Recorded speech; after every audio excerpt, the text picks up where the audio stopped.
अच्छा, जब ये ग्राफ रहेगा, एक केस ये भी बनेगा कि सिर्फ यहाँ पे गुजर, सॉरी, यहाँ पे क्रॉस नहीं करना है, यहाँ पे गुजर जाएगा, टच करके निकल जाएगा एक्स एक्सिस को एक पॉइंट पे, है ना, और या इधर भी टच करके निकल जाएगा। कहने का मतलब एक जगह टच करके निकल जाएगा। तो इसका मतलब होगा केवल दो रूट तो होंगे, लेकिन दोनों रूट का वैल्यू सेम रहेगा। ऐसे बहुत जगह सॉल्व करने पे आएगा कि जब जीरोज निकालोगे ना तुम, सॉरी रूट बोल दिए, जब जीरोज निकालोगे ना तुम, तो जीरोज का वैल्यू सेम आएगा। जैसे -3/2 आया, उधर भी -3/2 आ जाएगा। तो इस कंडीशन में दोनों जो पॉइंट्स है ना कोइंसाइड कर जाता है, और इसलिए एक दिखता है। तो क्या समझना है, दो जीरोज तो हैं लेकिन सेम वैल्यू के हैं। क्लियर है।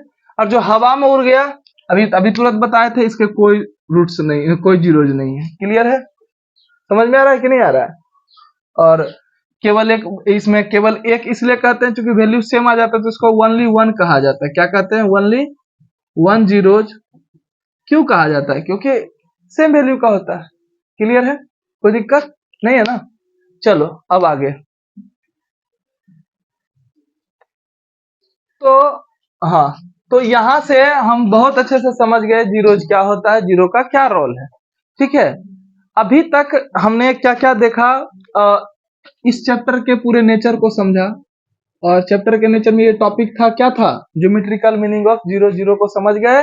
अब हम चर्चा करेंगे relationship, relationship between zero and coefficient. अब दिमाग में ये कभी नहीं आएगा, अब दिमाग में ये कभी भी नहीं आएगा कि जीरो होता क्या है, जीरो को क्यों सॉल्व करते हैं। ये सारा परिचय दे दिए पूरा। अब हम ऑपरेशन पे काम करेंगे, क्वेश्चन को ऑपरेट करेंगे। ठीक है, और क्वेश्चन को जब ऑपरेट करेंगे तो सबसे पहले 2.1 एक्सरसाइज शुरू होता है एनसीईआरटी का।